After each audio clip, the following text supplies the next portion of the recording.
अस्सलाम वालेकुम। 10th class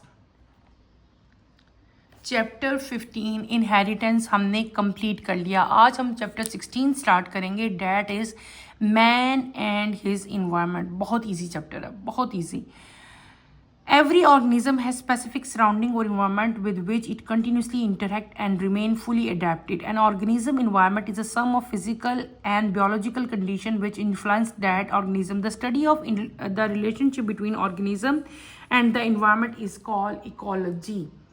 यहाँ पे आपको तीन डेफिनेशन दी है। एक दिया हुआ है बायोटिक कंडीशंस, एक दी है एबायोटिक कंडीशन, ठीक है, और एक आपको दी हुई है इकोलॉजी।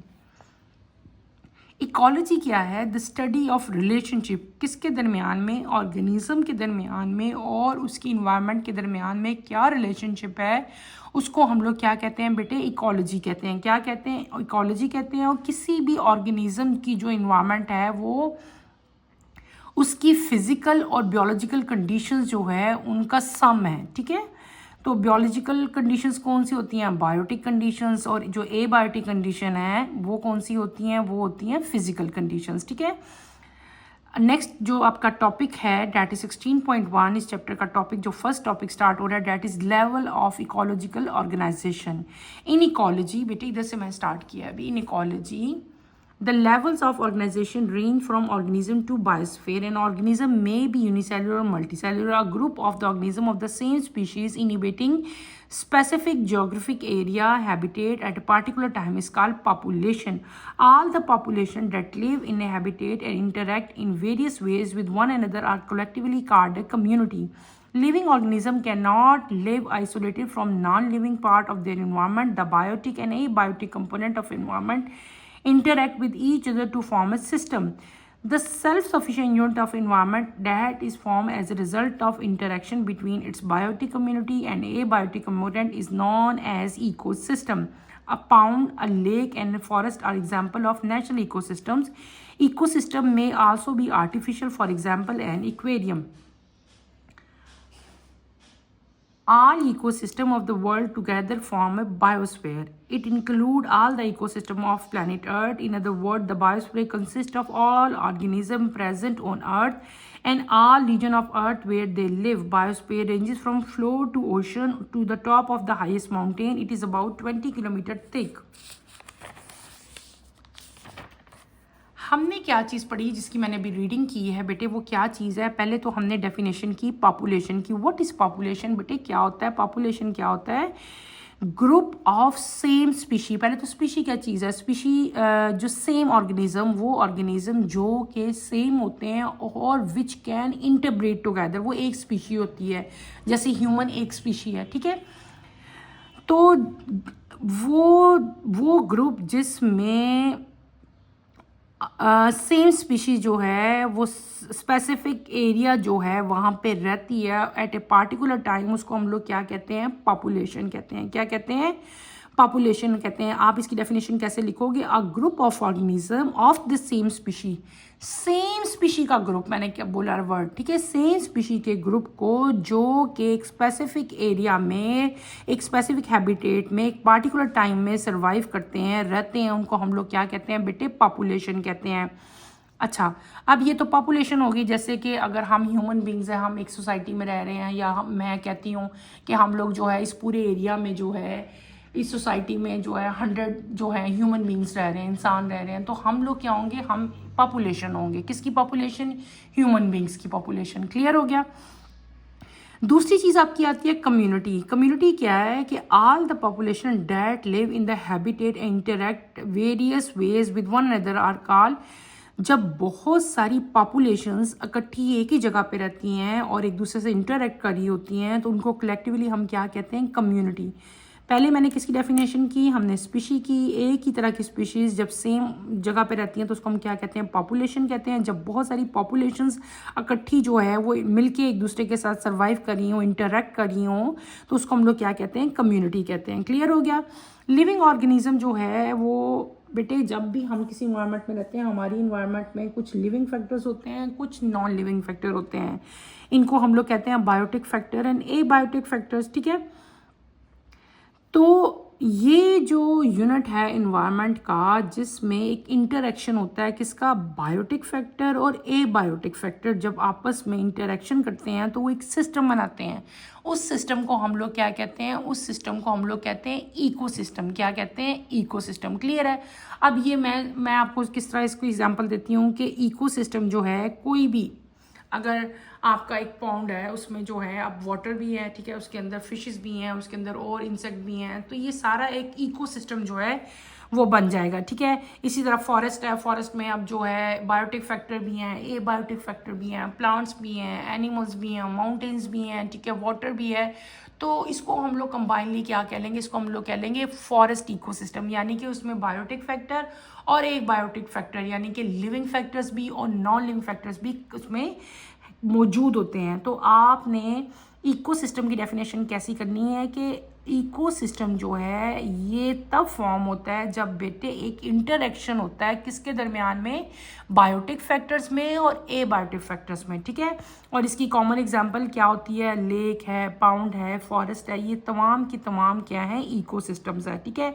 इकोसिस्टम जो है वो नेचुरल भी होते हैं और इकोसिस्टम जो है वो आर्टिफिशियल भी होते हैं। नेचुरल में इसमें आपके पास पाउंड्स आ जाएंगे, लेक आ जाएगी, फॉरेस्ट आ जाएंगे, और जब हम आर्टिफिशियल की बात करेंगे तो आर्टिफिशियल में क्या आ जाएगा, एक्वेरियम आ जाएगा। फिर अगली डेफिनेशन किस चीज़ की हम पढ़ने लगे हैं अभी, बायोस्फीयर। बायोस्फीयर क्या होती है बेटे, पूरा वर्ल्ड, यानी कि तमाम के तमाम पूरी दुनिया, ठीक है, अर्थ जो है ये क्या चीज़ है, ये हमारा बायोस्फीयर है। ठीक है। तमाम के तमाम जो अर्थ के इकोसिस्टम है वो किसके अंडर आ जाते हैं बेटे, वो बायोस्फीयर के अंदर आ जाते हैं। ठीक है।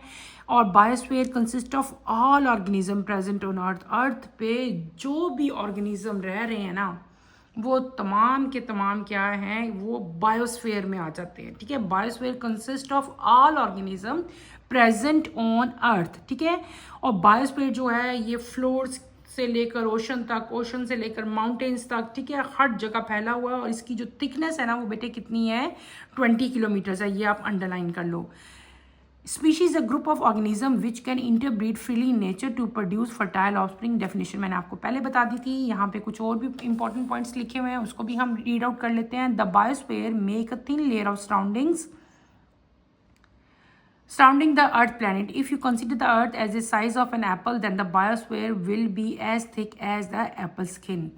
बायोस्फीयर जो है बेटे एक थिन लेयर है जिसने पूरी की पूरे प्लैनेट को यानी कि अर्थ को कवर किया हुआ है। और आपको एग्जांपल दी हुई है, जैसे एक एप्पल होता है ना, आपको बायोस्फीयर समझाने के लिए एक एग्जांपल दी है कि जिस तरह एक एप्पल है, आप सपोज करो कि एप्पल जो है वो अर्थ है, ठीक है, और जो एप्पल की स्किन है वो क्या चीज़ है, वो बायोस्फीयर। अब तो आपको समझ आ गई होगी ना कि एक कवरिंग है अर्थ के इर्द गिर्द, उसको हम लोग क्या कहते हैं, उसको हम लोग बायोस्फीयर कहते हैं। क्लियर हो गया। नेक्स्ट अब आते हैं हम लोग कंपोनेंट्स ऑफ इकोसिस्टम। इकोसिस्टम के जो कंपोनेंट्स हैं उनको हम लोग पढ़ेंगे। We have studied in lower classes about the basic component of ecosystem. Ecosystem के कंपोनेंट पढ़ने लगे हैं हम उसके, ठीक है। We know that ecosystem comprise two basic part, abiotic components and biotic component. The abiotic component include non living factor present in ecosystem. The most important non-living factor are light, air, water, soil and the basic element and compound. The biotic component comprise the living part of the ecosystem. Biotic component are further divided as producer, consumer and decomposers. The producer are autotroph present in an ecosystem. Producer include plant, algae and photosynthetic bacteria. These organisms are able to synthesize complex organic food from inorganic raw material. Producer form the basic of any ecosystem. In terrestrial ecosystem, plants are the main producer. In aquatic ecosystem, the main producer are the floating photosynthetic organism, mainly algae, carp, phytoplankton and shallow water rooted plants. Consumer. The consumer are heterotrophs. They cannot synthesize their food and so depend upon producer for food. Consumer include all animal, fungi, protozoan, many other bacteria. The animals are the major consumer of ecosystem. They are further classified as herbivores and carnivores. Herbivores, for example, cattle, deer, grasshopper feed on plant. They are primary consumer.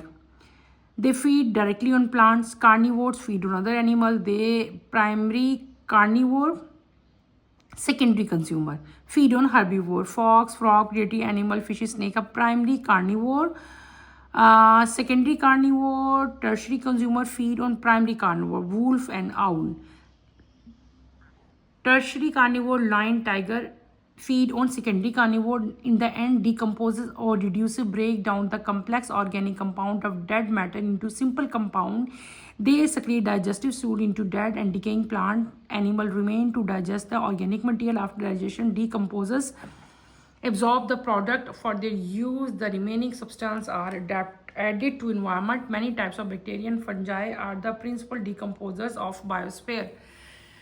Last page पे बेटे हमने सारा जो है main अपने point जो हैं वो पढ़े थे. इकोसिस्टम पढ़ लिया, इकोलॉजी पढ़ लिया, उसके बाद मैंने आपको बायोस्फीयर पढ़ाया. अभी जो टॉपिक मैंने जिसको रीड आउट किया है, that is component of ecosystem. कि इकोसिस्टम के कितने कंपोनेंट हैं बेटे. इकोसिस्टम को हम दो बेसिक पार्ट्स में, दो कंपोनेंट्स में डिवाइड करते हैं. एक होते हैं बायोटिक कंपोनेंट और एक आपके आते हैं एबायोटिक कंपोनेंट. ए मीन विदाउट, ठीक है. बायोटिक में एबायोटिक वो कंपोनेंट्स हैं जो कि नॉन लिविंग इन नेचर होते हैं, जो कि नॉन लिविंग थिंग्स हैं. इनकी कॉमन एग्जांपल बेटे क्या है? Water, air, soil, light, different type की गैसेस जो आपकी एनवायरनमेंट में प्रेजेंट हैं. ये तमाम के तमाम नॉन लिविंग फैक्टर्स हैं. डिफरेंट टाइप के एलिमेंट्स भी हैं. इसके अलावा डिफरेंट टाइप के कंपाउंड्स भी जो है हमारी इन्वायरमेंट में जो प्रेजेंट हैं, ये तमाम के तमाम क्या होते हैं? They are non living. और इनको हम लोग कंबाइनली क्या कहते हैं? एबायोटिक फैक्टर कहते हैं. सेकेंड आते हैं बायोटिक फैक्टर. बायोटिक फैक्टर जो हैं बेटे ये वो फैक्टर हैं जो लिविंग्स हैं, ठीक है, लिविंग फैक्टर हैं और in living part of the ecosystem है. इनकी कॉमन एग्जांपल जो है बहुत सारी हम खुद जो है बायोटिक फैक्टर हैं, एनिमल्स हैं, प्लांट्स हैं, ठीक है. तो ये बहुत ज़्यादा है बायोटिक फैक्टर जो हैं, they are in large number. तो इसलिए इनको हम फर्दर क्लासीफाई कर देते हैं इन 3 ग्रुप्स, ठीक है. कौन कौन से? Producers, consumers and decomposers.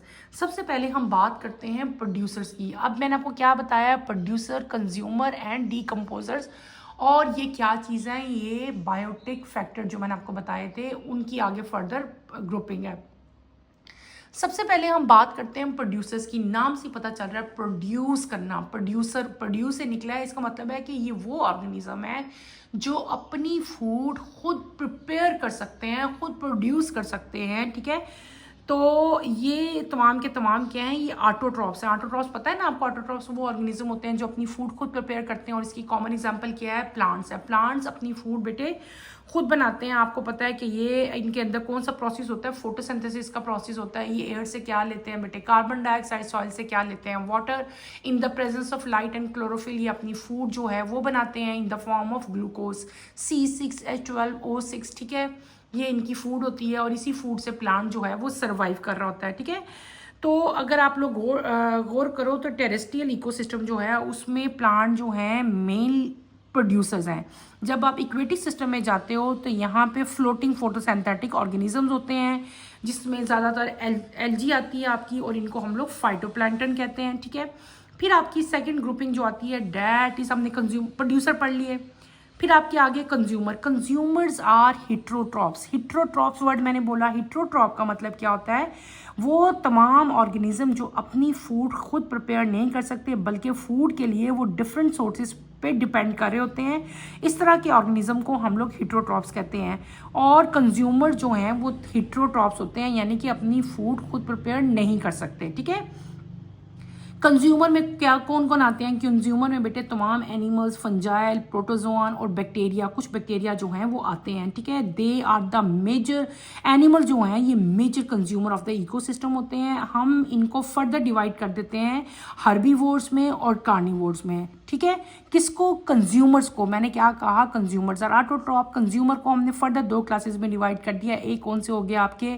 Herbivores. और एक कौन से हो गए? कार्निवोर्स. हर्बीवोर्स वो हैं बेटे जो कि हर्ब्स खा रहे हैं, यानी कि ग्रीनरी यानी कि प्लांट्स खाते हैं. ये they feed on plants. Common example इनकी कौन सी है? डियर है, कैटल हैं, डिफरेंट टाइप के कैटल जितने भी होते हैं, रैबिट और ग्रास ऊपर कॉमन एग्जांपल है इनकी, ठीक है.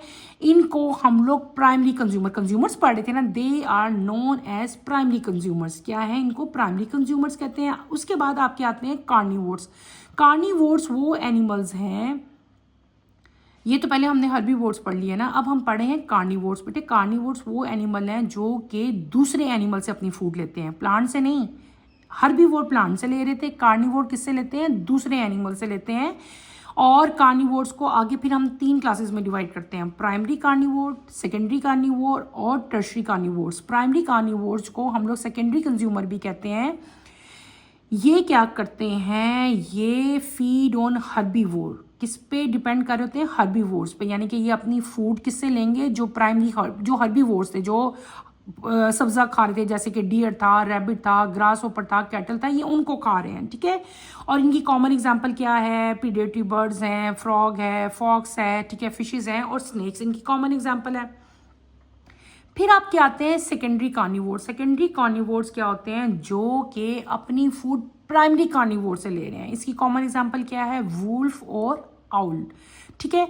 और इनको हम लोग टर्शरी कंज्यूमर भी कहते हैं। उसके बाद आपके आते हैं टर्शरी कार्निवोर। हमने पहले प्राइमरी कार्निवोर पढ़े जो कि हर्बीवोर से अपनी फूड ले रहे थे, फिर हमने सेकेंडरी पढ़े जो कि प्राइमरी कार्निवोर से अपनी फूड ले रहे थे। अब हम पढ़े हैं टर्शरी। टर्शरी वो हैं जो कि सेकेंडरी कार्निवोर से अपनी फूड ले रहे हैं। इनकी कॉमन एग्जांपल क्या है बेटे, लायन इनकी एग्जांपल है और टाइगर जो है वो इसकी कॉमन एग्जांपल है। क्लियर हो गया।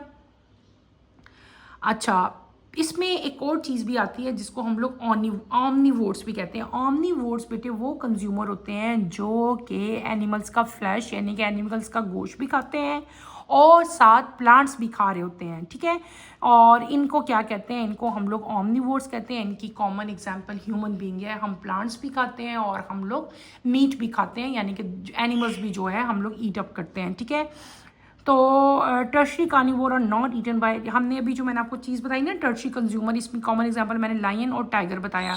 तो टर्शरी कंज्यूमर को कोई और एनिमल नहीं खाता, इसलिए इनको हम लोग टॉप कार्निवोर भी कहते हैं। क्या कहते हैं, टॉप कार्निवोर भी कहते हैं। अगर आपका क्वेश्चन आता है कि व्हाट इज टॉप कार्निवोर, तो आपने कंफ्यूज नहीं होना, आपने सिंपल लिख देना है सेकेंडरी कार्निवोर, जो कि जिनको हम टर्शरी कंज्यूमर भी कहते हैं, जो कि अपनी फूड जो है वो प्राइमरी कार्निवोर से ले रहे होते हैं, ठीक है। और इनकी कॉमन एग्जांपल कौन सी है, सेकेंडरी कार्निवोर से अपनी फूड ले रहे होते हैं। और इनकी कॉमन एग्जांपल कौन सी है, लायन और टाइगर। क्लियर हो गया। यानी कि दोबारा एक दफ़ा आती है, थोड़ा सा लंबा था। हमने क्या पढ़ा, पहले तो हमने प्रोड्यूसर पढ़ लिया, वो तो सिंपल था, प्लांट जो अपनी फूड खुद प्रिपेयर कर रहे थे, they are all are autotrophs. फिर हमने क्या पढ़ा, कंज्यूमर। कंज्यूमर क्या थे बेटे, दे आर हिट्रोट्रॉप्स, ये अपनी फूड खुद नहीं बना सकते।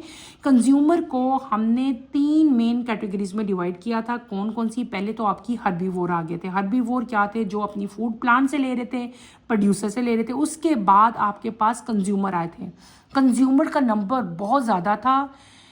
इनको हमने 3 मेन क्लासेस में डिवाइड कर दिया, primary, secondary and tertiary. Primary consumer वो थे जो कि हर्बीवोर से अपनी फूड लेते थे, सेकेंडरी वो थे जो प्राइमरी से फूड लेते थे, और टर्शरी वो थे जो सेकेंडरी से अपनी फूड ले रहे थे, ठीक है। और इन सब की एग्जांपल्स भी आपको मैंने बता दी। और यहाँ पे एक और चीज़ थी, ऑमनीवोर्स। ऑमनीवोर्स अब डिफरेंट है, ये वो ऑर्गेनिज्म है जो अपनी फूड में जो है प्रोड्यूसर्स भी यूज़ कर रहे हैं और कंज्यूमर भी यूज़ कर रहे हैं। इनकी कॉमन एग्जांपल ह्यूमन बीइंग है, हम प्लांट्स भी ले रहे हैं और हम लोग जो है मीट भी है, जो एनिमल्स हैं उनको भी एज ए फूड जो है वो यूज़ कर रहे हैं, ठीक है। प्लांट्स में आपके सारे फ्रूट्स और वेजिटेबल्स आ जाती हैं, और गोट, उसमें हम गोट खा रहे हैं, हम चिकन खा रहे हैं, हम फिश खा रहे हैं, ठीक है। ये सारे जो हैं एनिमल्स आ जाते हैं। इन द एंड आपके पास जो थर्ड इकोसिस्टम बायोटिक कंपोनेंट आता है बेटे, वो क्या है, डीकम्पोजर्स। डीकम्पोजर्स वो ऑर्गेनिज्म होते हैं जो डेड ऑर्गेनिक मैटर से अपनी फूड लेते हैं। दे simply decompose dead organic matter, ठीक है। ये इनके अंदर डाइजेस्टिव एंजाइम होते हैं जो कि ये डिकेइंग प्लांट हैं, ये डेड एनिमल्स हैं, इनके रिमेन को डाइजेस्ट करते हैं। और आफ्टर डाइजेशन जो डिकम्पोजर्स हैं ये क्या करते हैं, एब्जॉर्ब कर देते हैं प्रोडक्ट्स को फॉर देयर ओन यूज़, ठीक है। और रिमेनिंग सब्सटेंस जो है वो सॉइल में एडअप हो जाता है और इन्वायरमेंट में ऐड हो जाता है। इसकी कॉमन एग्जांपल क्या है, और बल्कि इसकी वजह से जो है वो सॉइल की फर्टिलिटी भी इंक्रीज होती है डिकम्पोजर्स की वजह से। और इसकी कॉमन एग्जांपल क्या है, many type of bacteria and fungi are principal decomposers of biosphere. यहाँ पे एक इंपॉर्टेंट पॉइंट लिखा हुआ है, the mineral which are release by decomposer are use and nutrients by the producer, ठीक है। ये तो मैंने आपको पहले ही बता दिया कि ये सॉइल की फर्टिलिटी को भी जो है इंक्रीज करते हैं, किस कौन, डिकम्पोजर। और यही जब सॉइल फर्टाइल हो जाती है तो इसका फ़ायदा किसको होता है, प्रोड्यूसर्स को, यानी कि प्लांट्स को होता है। हमने बेटे आज के लेक्चर में क्या पढ़ा, हमने आज के लेक्चर में छोटी छोटी डेफिनेशंस की। हमने क्या किया, पहले स्पीशी की डेफिनेशन देखी, फिर हमने इकोलॉजी की, पॉपुलेशन, कम्युनिटी, इकोसिस्टम, बायोस्फीयर की डेफिनेशंस हमने सिंपल की। उसके बाद मैंने आपको कंपोनेंट्स ऑफ इकोसिस्टम पढ़ाए। कंपोनेंट में दो मेन कंपोनेंट थे, abiotic and biotic. Abiotic में नॉन लिविंग थिंग आ जाते हैं और बायोटिक में क्या आ जाते हैं, लिविंग थिंग कंपोनेंट आ जाते हैं। ए बायोटिक में कौन कौन सी एग्जांपल्स थी, उसमें जितने भी नॉन लिविंग फैक्टर्स हैं, जैसे कि लाइट थी, एयर था, वाटर, सॉयल, ठीक है, ये तमाम, इसके अलावा एलिमेंट्स और कंपाउंड जितने भी थे वो सारे इसमें आते हैं। और जो बायोटिक कंपोनेंट्स थे इसको हमने फर्दर डिवाइड किया था प्रोड्यूसर, कंज्यूमर और डीकम्पोजर्स में। कंज्यूमर काफ़ी वास्ट ग्रुप है, काफ़ी बड़ा ग्रुप है, दे आर हेटेरोट्रॉप्स। इनको फर्दर हमने डिवाइड कर दिया था हर्बीवोर्स, ठीक है। और उसके बाद हमने इनको कार्निवोर्स में और जो है ऑमनीवोर्स में डिवाइड कर दिया था। कार्निवोर्स फिर काफ़ी बड़ा ग्रुप था, इसलिए इसको फर्दर हमने 3 ग्रुप्स में डिवाइड किया था, प्राइमरी कार्निवोर्स, सेकेंडरी कार्निवोर्स और टर्शरी, ठीक है। इनको हम लोग कंज्यूमर्स भी कहते हैं। और थर्ड इन द एंड जो है, जो इसकी आगे आ गई थी कंज्यूमर ही की थर्ड फॉर्म जो आ गई थी वो ऑमनीवोर्स आ गई थी। और फिर इन द एंड हमने कौन सा बायोटिक कंपोनेंट पढ़ा था बेटे, डीकम्पोजर, जो डेड ऑर्गेनिक मैटर से अपनी फूड ले रहे थे। इसके साथ ही यहीं पे हम अपना टॉपिक ख़त्म करते हैं। नेक्स्ट इंशाल्लाह फ्लो ऑफ मटेरियल जो है वो हम स्टडी करेंगे। नेक्स्ट लेक्चर की नोटिफिकेशन के लिए आप चैनल को शेयर करो, लाइक करो और सब्सक्राइब करो, ठीक है। और इसके साथ ही बेटे यहीं पे हम दी एंड करते हैं अपने टॉपिक का। अल्लाह हाफिज़ स्टूडेंट्स।